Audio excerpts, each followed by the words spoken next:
మొత్తం అన్నీ చెప్తారు. ఎందుకంటే అతను చెల్లమ్మ అన్నట్టుగా మాట్లాడతాడు.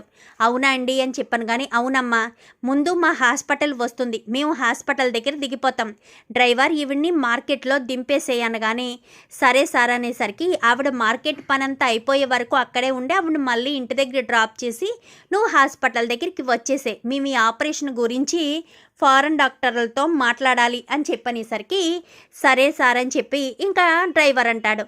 ఇంకా హాస్పిటల్ దగ్గర దిగి సరేనమ్మా నువ్వు వెళ్ళు అని చెప్పాను. కానీ సరేనని వాళ్ళిద్దరు కాస్త దిగి హాస్పిటల్ లోపలికి వెళ్తూ ఉండగా కార్తీక్ కాస్త మెడికల్ షాప్ దగ్గరికి వచ్చి మందులు కొనుక్కుంటూ ఉంటాడు. అదేంటి కార్తీక్ బాబు ఎక్కడున్నారు? కార్తీక్ బాబు వాళ్ళ ఫ్రెండ్ ఇంటికి కదా వెళ్ళారు, మరి హాస్పిటల్ దగ్గరికి వచ్చారేంటి అనుకుంటూనే ఒక్క నిమిషం అని చెప్పి కార్ దిగి కార్తీక్తో మాట్లాడదామనుకునే లోపే కార్తీక్ కాస్త మెడిసిన్స్ తీసుకుని లోపలికి వెళ్తూ ఉంటాడు. దీప కూడా వెనకాలే వెళ్తుంది. ఈ మెడిసిన్స్ మా లోపల ఉన్న నర్సుకి ఇచ్చేసి మేనేజ్మెంట్ వాళ్ళు వచ్చారు, మీరు వెళ్ళి వాళ్ళతో మాట్లాడండి, ఒక్క నిమిషం బయట వెయిట్ చేయండి, వాళ్ళు పిలిచినప్పుడు లోపలికి వెళ్ళండి అనగానే సరేనని కార్తీక్ కాస్త వెళ్తాడు. దీప వెతుక్కుంటూ వెళ్ళేసరికి నర్సు మెడిసిన్స్ ఏ రూమ్లోకి అయితే తీసుకువెళ్తుందో ఆ రూమ్లో బెడ్ మీద పడుకుని శౌర్య కనిపిస్తుంది. ఒక్కసారిగా దీప షాక్ అయిపోతుంది. శౌర్య ఎక్కడుందేంటి అనుకుంటూనే అటు ఇటు చూసేసరికి శౌర్య దగ్గరే ఉండమని చెప్పాడు కదా కార్తీక్ కాశీని. కాశీ అప్పుడే వచ్చేసరికి అక్క నువ్వేంటి అని చెప్పాను. కానీ నువ్వేంట్రా ఇక్కడ, బావ కూడా మెడిసిన్స్ తీసుకుని వచ్చారు, పైగా శౌర్య ఎక్కడుంది, బావ శౌర్యని ఎక్కడికో కదా తీసుకువెళ్తానన్నారు, ఎక్కడికి తీసుకొచ్చారేంటి, ఏం జరుగుతుందిరా, నా దగ్గర ఏమైనా దాస్తున్నారా అని చెప్పాను. కానీ అది అక్క అని చెప్పాను. కానీ నువ్వు నా దగ్గర అబద్ధం చెప్పవని నాకు తెలుసు, నిజం చెప్పు కాశీ అని చెప్పాను. కానీ కాశీ మొత్తం చెప్పేస్తాడు. శౌర్యకు ఇంత పెద్ద ప్రమాదం ఉంటే నాకు ఒక్క మాట కూడా చెప్పలేదా అంటూ ఇంకా దీప ఏడ్చుకుంటూ ఉండి ఒక్కసారిగా వీళ్ళు మేనేజ్మెంట్ వాళ్ళు అని చెప్పారు కదా, అది జ్ఞాపకం వచ్చి గబగబా ఇక్కడ మేనేజ్మెంట్ వాళ్ళు ఎక్కడుంటారు అని చెప్పి బయట నర్సుని అడుగుతుంది. అదేంటక్క మేనేజ్మెంట్ వాళ్ళని అడుగుతుంది, హెడ్ వాళ్ళని అడిగి వాళ్ళ దగ్గరికి వెళ్ళి ఏం చేస్తుంది అనుకుంటూనే కాశీ కాస్త కార్తిక్కి ఫోన్ చేస్తాడు. బావా అక్క వచ్చింది, ఏం జరిగింది ఏంటో తెలిసిపోయింది అక్కకి, అక్క అర్జెంటుగా మేనేజ్మెంట్ వాళ్ళతో మాట్లాడాలని వెళ్తుంది అనగానే అదేంటి మేనేజ్మెంట్ వాళ్ళతో దీప ఏం మాట్లాడుతుంది, ఏదైనా గొడవ పడుతుందా ఏంటి అనుకుంటూ టెన్షన్ పడుతూ కాశీ ఇటు కార్తీక్ ఇద్దరు కూడా దీప అంటూ ఉండగానే ఏంటి కార్తీక్ బాబు ఇంత మోసం చేస్తారా, నా కూతురు అని అనుకున్నంత మాత్రాన నా కూతురు కాకుండా పోతుందా, మీ కూతురులాగే మీరు మాత్రమే బాధను అనుభవించాలనుకున్నారా, మీరు నాతో మాట్లాడకండి అంటూ ఇంకా గబగబా దీప మేనేజ్మెంట్ వాళ్ళ రూమ్లోకి వెళ్ళిపోయేసరికి కూర్చున్న వాళ్ళిద్దరు కాస్త లేచి నించుంటారు. అదేంటమ్మా దీప ఇలా వచ్చావు అని చెప్పాను. కానీ నమస్కారం చేస్తుంది. ఏమైంది దీప, ఎందుకు ఏడుస్తున్నావు, ఏం జరిగింది అనగానే మీరు పాప గురించి చెప్పారు కదా, పాపకు 50 లక్షలు అవుతుంది, హార్ట్ ఆపరేషన్ జరుగుతుంది అని చెప్పారు కదా,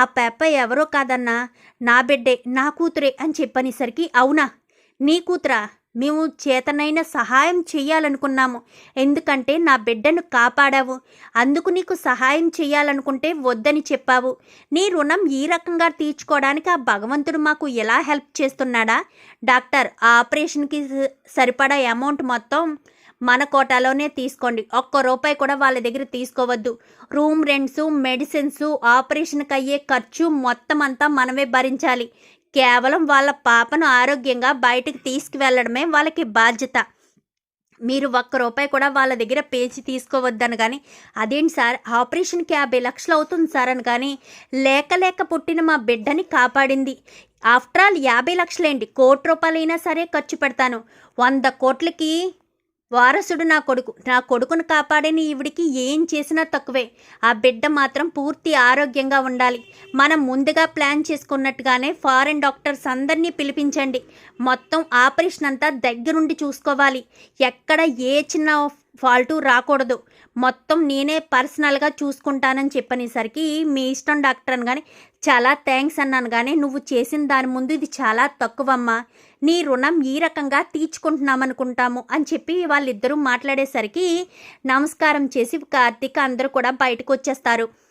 వీళ్ళు నీకెలా తెలుసు దీప అని చెప్పాను. కానీ మాట్లాడకండి కార్తీక్ బాబు, ఇంత మోసం చేస్తారని అస్సలు అనుకోలేదు అనగానే అదేంటి దీప నీకు తెలిస్తే నువ్వు తట్టుకోలేవని అని చెప్పనేసరికి, అంటే నేను తెలిస్తే తట్టుకోలేనని నా బిడ్డకు ఏం జరుగుతున్నా నాకు చెప్పరా కార్తిక్ బాబు, వీళ్ళ బాబుని నేను నిన్ను కాపాడాను, నేను ఒక బాబుని కాపాడాను అని చెప్పాను కదా, ఆ బాబు ఎవరో కాదు వీళ్ళ బాబే అని చెప్పాను. కానీ ఆ భగవంతుడే మనకి ఇలా సహాయం చేస్తున్నట్టున్నాడు, ఇంకా శౌర్యకి ఏం కాదు అని చెప్పి ఇంకా దీప కాస్త శౌర్య దగ్గర వారం రోజులు కూడా హోటల్ వేయకుండా ఇంకా శౌర్య దగ్గరే ఉండి దీప, కార్తిక్, కాశీ మొత్తం అంతా కూడా చూసుకుంటారు.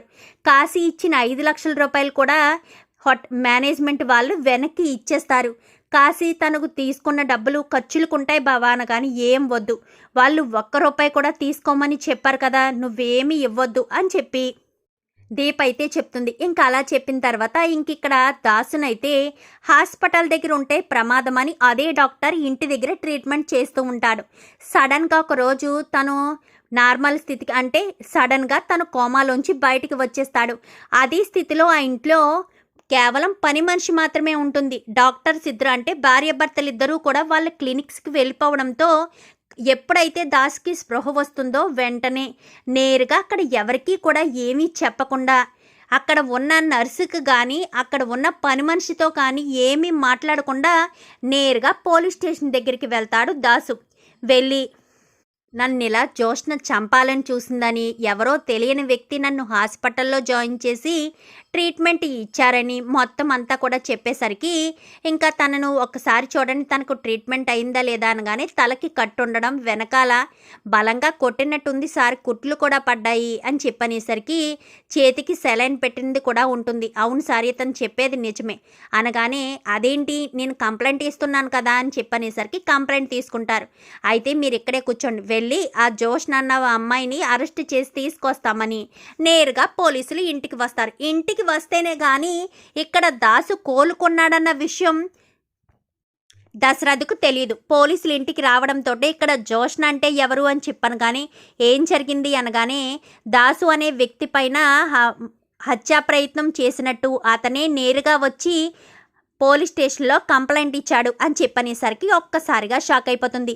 ఏంటే నా కొడుకుని చంపాలని చూసావా, నా కొడుకు మీద హత్యా ప్రయత్నం చేసావా అని చెప్పనేసరికి, ఏంటి డాక్టర్ ఏంటి ఇన్స్పెక్టర్ మీరు చెప్పేది నిజమా అనగానే, అవును మరి ఇప్పుడు ఆ దాసు ఎక్కడున్నాడు అనగాని స్టేషన్లోనే కూర్చుని ఉన్నాడు అనేసరికి, తను మా తమ్ముడే, నేను మా తమ్ముడితో మాట్లాడతాను, కేసు అది ఏమీ ఉండదు, ఒక్క నిమిషం మా పరువు పోతుంది, పైగా మా ఇంటి ఆడపిల్ల, ముందు నేను స్టేషన్కి వెళ్ళి మాట్లాడతాను అనగాని, అదేం తెలియదు సార్, అరెస్ట్ చేయించి తీసుకురావాలి, ఎఫ్ఐఆర్ కూడా ఫైల్ చేశామనగానే, ఒక్కసారి నేను మాట్లాడతాను సార్, కాదు కూడదు అంటే మీకు నచ్చినట్టు చేయండి అనగాని వెంటనే దశరథ్ కాస్త పోలీస్ స్టేషన్కి బయలుదేరి వెళ్ళిన తర్వాత దాస్తో మాట్లాడతాడు.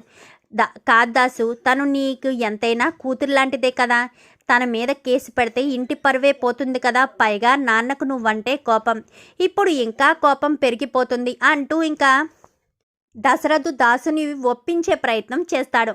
మరి దాసు జోష్న మీద కంప్లైంట్ ఇవ్వకుండా వెనక్కి తీసుకుంటాడా? మరి అలా వెనక్కి కంప్లైంట్ తీసుకుంటే దశరథ్ అడిగే ప్రశ్నలకు దాసు సమాధానం చెప్తాడా?